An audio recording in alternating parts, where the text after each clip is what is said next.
जय हिंद दोस्तों। इस वीडियो में हम लोग देखेंगे आरबीडी, जिसको हम लोग कहते हैं रेंडमाइज्ड ब्लॉक डिजाइन, जो कि हमारे डिफरेंट एक्सपेरिमेंट डिजाइन में से एक है। बिना देरी करे चलिए इसको शुरू करते हैं और समझते हैं। शॉर्ट नोट्स इस टॉपिक के बेसिस पे आता है। मैं जो टॉपिक बताता हूँ या पढ़ाता हूँ वो मैक्सिमम इम्पॉर्टेंट ही होता है एग्जाम के लिए, और कुछ फार्मूले मैं बता देता हूँ कि ये वाला फार्मूला जो है वो कंपटीशन लेवल में आ सकता है या आता रहता है। तो बिना देरी के चलिए देखते हैं ये है क्या। Randomised block design. Randomised block design जैसे नाम से मालूम चल रहा है, एक ऐसा डिजाइन जो कि ब्लॉक में हो और वो रेंडमली रखा गया हो। अगर कोई इसमें शॉर्ट पहले समझ लेते हैं, फिर लाइन बाय लाइन देखेंगे ही। पहले हम लोग रैंडम से नाम समझते हैं। कुछ चीज़ें जो होंगी वो रैंडम होंगी, उसको हम लोग ब्लॉक वाइज रखेंगे और उसी डिजाइन को हम लोग बोल देंगे रेंडमाइज्ड ब्लॉक डिजाइन। तो चलिए देखते हैं मे बी क्या है, कैसा है। When the experimental material is not fully homogeneous, जो हमारा ऑब्जर्वेशन है, जो एक्सपेरिमेंटल ऑब्जर्वेशन है या मटेरियल है, वो अगर होमोजीनियस नहीं है, कहीं कहीं होमोजीनियस है, कहीं कहीं नहीं है, तब then a method of the controlling variability of the experiment material is applied, which consists of the stratifying all group whose experiment are in relative homogeneous। कहता है कि जब हमारा जो एक्सपेरिमेंटल मटेरियल है वो फुली होमोजेनियस नहीं है, तो हम लोग एक मेथड लगाते हैं जो कि उस वेरिएबिलिटी को कंट्रोल करके रखेगा।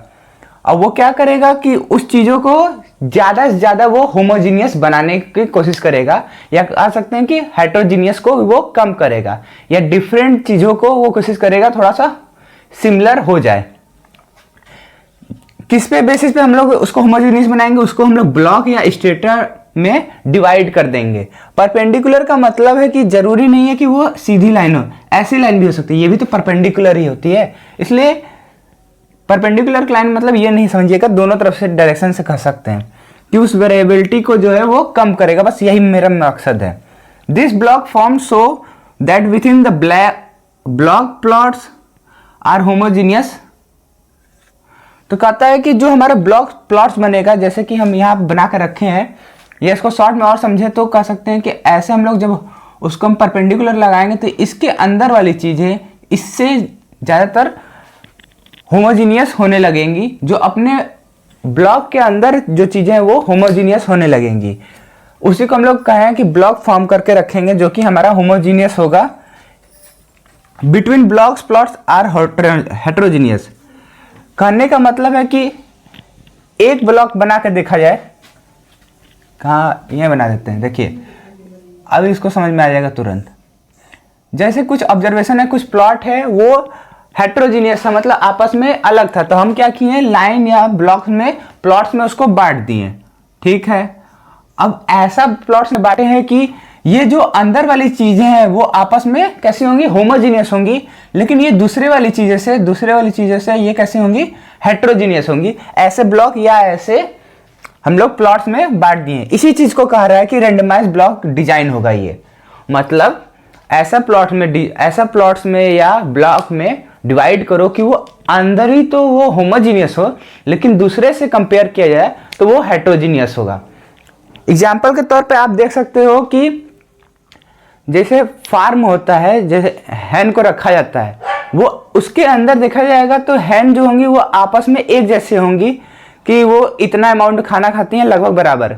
लेकिन वही दूसरे हैन के कैटेगरी देखा जाए, दूसरा फॉर्म देखा जाए, या दूसरा देख लिया जाए कि काऊ वाला फॉर्म देख लिया जाए। हमारे पास ढेर सारे जानवर है, उसमें से दो, एक है हैन और एक काऊ।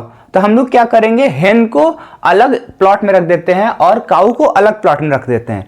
तो उस प्लॉट के अंदर जो हैन है वो तो सिमिलर हो गई, और इस प्लॉट के अंदर जो होगी वो काऊ जो होगी वो सिमिलर हो जाएंगी। लेकिन आपस में देखा जाए दोनों प्लॉट जो बना के रखे हैं वो कैसा हो जाएगा, हेट्रोजीनियस, क्योंकि हैन और काऊ तो अलग होती हैं। ठीक वही काम कर रहा है यहाँ पर भी। उसके आगे देखते हैं, इन अदर वर्ड देयर में be less variation within the block and major variation between the block. मतलब कहते हैं कि ब्लॉक के अंदर कम से कम वेरिएशन हो, लेकिन ब्लॉक के बीचों बीच, मतलब दो ब्लॉक तीन ब्लॉक के अगर हम लोग कंपेयर किया जाए तो ज्यादा वेरिएशन हो सकता है, उससे कोई दिक्कत नहीं है। RBD can be defined as, इसका मेन इसका डिफिनेशन है, समझ लोगे तो आसानी से लिख लोगे, रटने की जरूरत नहीं है। Can be defined as the arrangement of the t treatment in r block such that each experiment occur the previously to once in each block treatment are allocated randomly to the unit within the each group of block. कहता है कि अगर मेरे पास T treatment है और R block है तो उसको हम लोग ऐसे रखेंगे ब्लॉक्स बनाकर या प्लॉट बनाकर कि वो आपस में हेट्रोजीनियस होगा, लेकिन विद इन द ब्लॉक जो होंगे वो होमोजीनियस होंगे और उसके अंदर एक ही बार आएगा। जैसे इसमें अलग अलग हैं और इसमें स्टार बना देता हूँ कि इसमें अलग अलग हैं, तो ये आपस में हेट्रोजीनियस हो गए, लेकिन इसके अंदर जो है वो होमोजीनियस होगा और वो एक ही बार आएगा। ये नहीं कि इस ब्लॉक में भी आया, इसमें भी रख दिए, इसमें भी रख दिए, ऐसा नहीं होगा। हर ब्लॉक में अलग अलग होगा।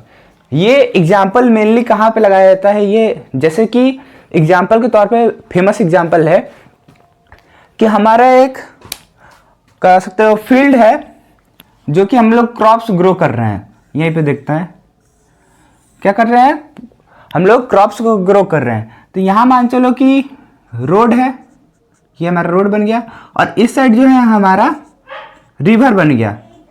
तो हमारा इस प्लॉट जो है वो जमीन जो है कुछ इतना बड़ा है, इस साइड हमारा मेन रोड है और इस साइड हमारा वाटर है।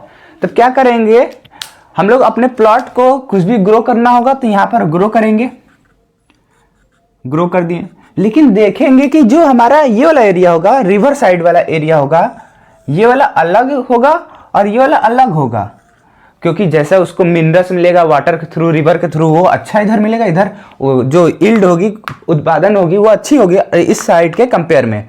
तो इसको हम लोग क्या करेंगे, अगर ब्लॉक कंपेयर हम लोग करना होगा कि हम चाहते हैं कि इस साल हम ये वाली अमाउंट ये वाली चीज़ ज़्यादा ग्रो करें। जैसे कि हम लोग वेजिटेबल में ले लेते हैं, हम लोग पोटैटो ज़्यादा ग्रो करना चाह रहे हैं और लेडी फिंगर्स के कंपेयर में, तो पोटैटो हम इस साइड ग्रो कर देंगे क्योंकि इधर का खाद और मटेरियल अलग है और अच्छा ग्रो करवा रहा है, इधर से उसके कंपेयर में कम करवा रहा है।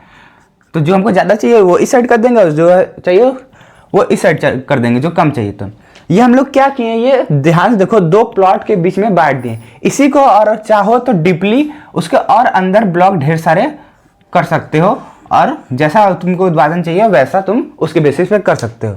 इसका लेआउट देखते हैं कैसा इसका लेआउट है। Entire experiment material is divided into number of blocks. जो हमारा पूरा एक्सपेरिमेंटल मटेरियल होगा वो ब्लॉक के अंदर डिवाइड हो जाएगा और equal to the number of replication for each treatment, वो बराबर होगा, जो नंबर ऑफ ब्लॉक है वो बराबर होगा नंबर ऑफ रेप्लिकेशन से, मतलब कितनी बार वो चीज़ रिपीट कर रहा है।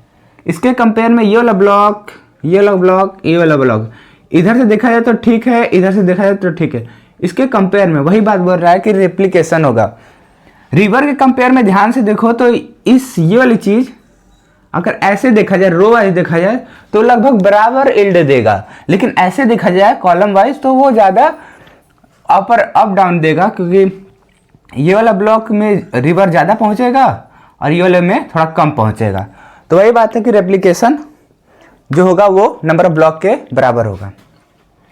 Then each block is divided into number of plot equal to number of treatment. जो हमारा नंबर ऑफ ब्लॉक होगा तो वो नंबर ऑफ ट्रीटमेंट के बराबर होगा।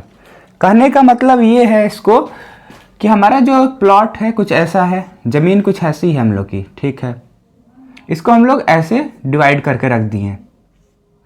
इधर हमारा रोड है और इधर हमारा रिवर है। ये वाला पहला वाला बात हो गया। दूसरे वाला बात कर रहा है कि जो हमारा ब्लॉक होगा वही नंबर ऑफ ट्रीटमेंट होगा, तो इसको हम लोग ब्लॉक को इस प्लॉट में डिवाइड कर दे। ये हमारा ब्लॉक हो गया, अब इसको हम लोग प्लॉट में डिवाइड कर दे रहे, छोटे छोटे और टुकड़ों में डिवाइड कर दे, तो वो हमारा प्लॉट कहलाएगा। एग्जाम्पल के अर्थ में देखो, हमारे पास 4 ट्रीटमेंट है और हर ट्रीटमेंट जो होगा वो रेप्लिकेटेड है 3 टाइम, मतलब 4 चीज़ें वो 3 बार रिपीट हो रही हैं। तो उसको ऐसा रखो कि वो आपस में तो सिमिलर हो लेकिन दूसरे कंपेयर में वो हेट्रोजीनियस हो। तो ध्यान देखो, हम ब्लॉक रखे हैं, ब्लॉक 1, ब्लॉक 2, ब्लॉक 3। तो ब्लॉक 1 में देखो A, B, C, D चारों है, हाँ है। इस वाले में देखो A, B, C, D, इसमें भी चारों है। इसमें देखो A, B, C, D, इसमें भी चारों है। तो ये आपस में तो होमोजीनियस होंगे, लेकिन ब्लॉक वाइज देखा जाए इससे, इस साइड देखो ऐसे, बी सी डी ये तीनों जो है हेट्रोजीनियस होंगे।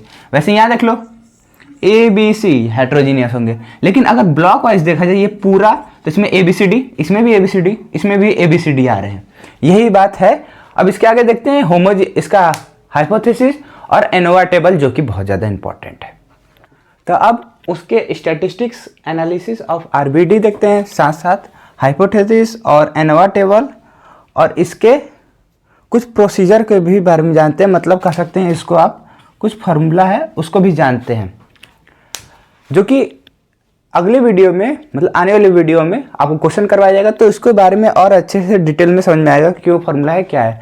अभी फिलहाल इसको लर्न करना है और इस प्रोसीजर को जानना है। इसमें बहुत सारी चीज़ें जो हैं वो नहीं बताया जा रहा है, क्योंकि पिछले वीडियो में ये फुलफिल है और कंप्लीट नहीं है, तो फिर से लॉन्ग वीडियो हो जाए। एक ही चीज़ को बार बार बताना सही नहीं है, क्योंकि जैसे कि मैं बोला था एस्टिमेट आपको लर्न करना है, साथ साथ उसको आना भी चाहिए। हल्का सा हिंट दे दूंगा तो आपको याद आ जाएगा, अगर पिछली वाले वीडियो आप देखे होंगे तब।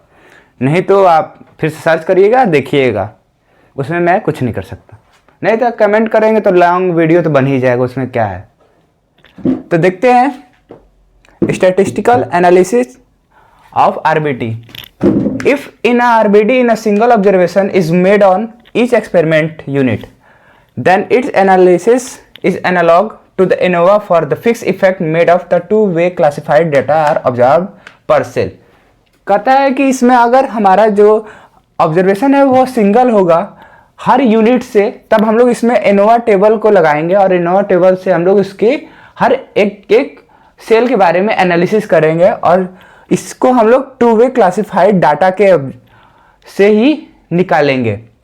क्यों निकालेंगे? क्योंकि हमारा जो एक्सपेरिमेंटल यूनिट है उसमें से हम लोग सिंगल ऑब्जर्वेशन ले रहे हैं, और हालांकि हम लोग को मालूम है कि इस वाले में आरबीडी में हम लोग क्या बोले थे कि कैसा होगा कि आपस में तो ऐसे ब्लॉक थे, तो आपस में ये होमोजीनियस थे, लेकिन ऐसे बना देता हूँ, दो बनाता हूँ, ज़्यादा नहीं, आपस में तो होमोजीनियस है, ऐसे कर देता हूँ, हाँ,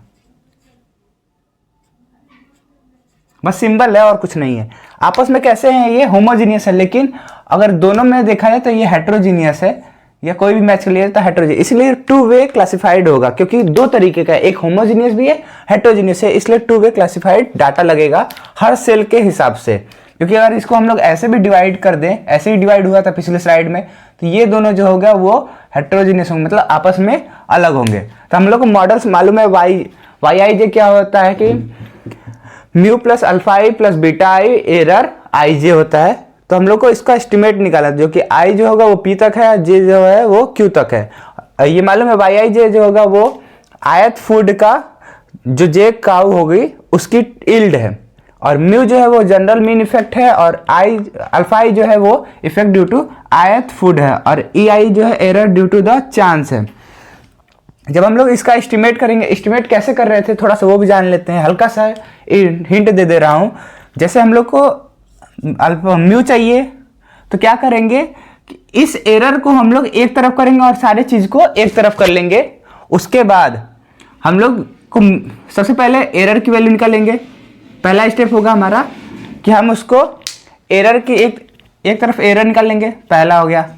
दूसरा, जिसको चाहिए उसके रिस्पेक्ट में हम पार्शियली डेरिवेट कर देंगे, लेकिन उसको स्क्वायर और समेशन लगाने के बाद, मतलब पहले स्क्वायर करेंगे, फिर तीसरा समेशन लगाएंगे, और चौथा उसके रिस्पेक्ट में हम लोग उसको डेरिवेट कर देंगे। जैसे म्यू है तो म्यू के रिस्पेक्ट में डेरिवेट कर देंगे। ये चारों स्टेप से हम लोग एस्टिमेशन की वैल्यू लाते हैं। तो एस्टिमेट करने के बाद म्यू की वैल्यू जो है वाई बार डबल डॉट आया, और अल्फा आई को वाई आई डॉट और minus y bar double dot, beta j जो है y dot j minus y double dot. इसके बाद क्या करेंगे कि हम लोग को मालूम है कि ये वाला जो बात है, इसी चीज़ को यहाँ पर लिखा गया है, एक तरफ भेजकर स्क्वायर करने के बाद ये आया है, और समेशन दोनों तरफ लगाए हैं। जब हम लोग एस्टिमेट की वैल्यू यहाँ पर रख देंगे, ये पिछले वीडियो में हो चुका है, इसलिए मैं ज़्यादा डीप में नहीं जा रहा हूँ। ये हो चुका है कि इसकी वैल्यू जब एस्टिमेट की वैल्यू रख देंगे, उसके बाद स्क्वायर करेंगे और समेशन लगा देंगे दोनों तरफ। देखिए स्क्वायर किया, उसके बाद समेशन लगा दिए, तो क्या होगा, ये a प्लस बी प्लस सी का होल स्क्वायर हो जाएगा और रो टूट जाएगा। तो A square plus B square plus C square plus 2ab plus 2ac plus 2bc, ये सारी जो है वो जीरो हो जाती हैं तीनों वैल्यू, तो वो गायब हो जाएगा। तो इसके नाम हो जाएगा TSS, मतलब टोटल सम ऑफ स्क्वायर। यहाँ पे sum of square due to treatment, sum of square due to R, मतलब यहाँ पर R जो है वो क्या होगा, वो अल्फा के लिए होगा जो कि हमारा रेपिटेशन का होगा, और यहाँ पर SSE जो है वो हमारा एरर के लिए होगा। या यहाँ पर R वो भी हो सकता है जो हमारा वैरायटी है, उसके लिए भी हम लोग R रख सकते हैं, ठीक है। उसके बाद हम लोग हाइपोथेसिस को जानते हैं कि हाइपोथेसिस के लिए क्या होगा। इसके लिए क्या करना होगा कि एक अल्फा है एक बीटा है, क्या है, एक अल्फा है एक बीटा है, दोनों को रख देंगे। अल्फा 1 अल्फा 2 अल्फा P तक है, हमारी वैल्यू जो P तक है तो P तक रख देंगे, और कहेंगे कि जब हम लोग लगा रहे हैं यहाँ पर देखिए 0 लिखा है, इसका मतलब वो नल हाइपोथेसिस है, वो बराबर है। अब वही बीटा के लिए वो भी बराबर है, लेकिन इसके लिए अल्टरनेट दिखाएंगे। अल्टरनेट के लिए यहाँ पर 1 लिख देते हैं। अल्टरनेट के लिए कहते हैं कि कम से कम इसमें से दो वैल्यू जो होगी वो अनइक्वल होगी, उसी को लिखा गया है। All alpha i's are not equal, मतलब सारी जो वैल्यू वो इक्वल नहीं होंगी। इसको ऐसे भी लिख सकते हैं आप, alpha 1 alpha 2 dot dot dot alpha p equal to 0। ये था नल के लिए, तो अल्टरनेट के लिए क्या हो जाएगा, इसमें लगा देंगे अनइक्वल, बस यही काम बीटा के लिए भी होगा। Beta 1 unequal beta 2 dot dot dot beta q तक जो कि 0 के बराबर नहीं होगा, ये अल्टरनेट के लिए हो गया। अब इनवर्ट टेबल देखते हैं। पैटर्न मालूम है, source of variation, degree of freedom, sum of square, mean sum of square, F value, treatment, variety, error. तो पूरा कितना वैल्यू था हमारा, n था, ये p q, p जो है वो हमारा ट्रीटमेंट है, q जो है वो वैरायटी के लिए है। तो इसमें से वैरायटी ट्रीटमेंट के लिए p-1, वैरायटी के लिए q-1, 1 जो है वो डिग्री ऑफ फ्रीडम जो है, deviation from the sum of the deviation from the mean is always 0, वो 1 एक जो है कंडीशन लग जाता है। फिर टोटल में से इसको माइनस करेंगे तो ये आएगा। ये पिछली वीडियो में आप बिल्कुल इजीली देख सकते हैं, हर एक स्टेप बताया गया है। ये सम है, ये वही पैटर्न लिख दिया गया है, पिछले वाले वीडियो में देखोगे तो ये थोड़ा सा डीपली मिलेगा, फॉर्मूला के बेसिस पे मिलेगा। अब फेस की वैल्यू क्या करते हैं कि इन दोनों को डिवाइड कर देंगे, इन दोनों को डिवाइड कर देंगे तो आ जाएगा। ये फॉर्मूला है टोटल सम ऑफ स्क्वायर का, क्या है, समेशन yij माइनस CF जो है वो हमारा करेक्शन फैक्टर है। करेक्शन फैक्टर वहां पर दिया होगा, अगर मान चलो कि उसमें कुछ एरर आ जाता है तो हम लोग करेक्शन फैक्टर लगाते हैं कि वो करेक्ट हो जाए, इसलिए वो लगाते हैं, बस माइनस करना और कुछ नहीं करना है। हम लोग को मालूम है कि इसकी वैल्यू जो है SSB जो है वो होगा sum of TI square upon Q minus CF। यहाँ पर जो है ये टोटल सम ऑफ स्क्वायर ही होगा, T होगा, जो इसकी वैल्यू यहाँ पर इसकी वैल्यू लिख दिया गया, और ये वाली यहाँ पर, जहाँ पर CF की वैल्यू क्या होगी, CT स्क्वायर अपॉन PQ, वो हर एक की वैल्यू लिख कर देगा। तो ये था आज का वीडियो में, और अगले वीडियो में हम आपको इसके बेसिस पे एक क्वेश्चन करवाएंगे। साथ साथ जो ये तीनों चीज़ है, 3 टाइप ऑफ एक्सपेरिमेंटल डिजाइन है, वो हम सारे वीडियो के नीचे लिंक दे देंगे कि वो आपस में कनेक्ट रहें, और चाहो तो आप नीचे से लिंक से जाके देख सकते हो प्रीवियस वाली, और प्रीवियस वाले में भी मैं डाल दूंगा, और आने वाले वीडियो में भी मैं लिंक डाल दूंगा कि ये तीनों जो हमारे एक्सपेरिमेंटल हैं वो कनेक्ट रहें। तो मिलते हैं अगले वीडियो के लिए, फिलहाल के लिए नहीं, जय हिंद।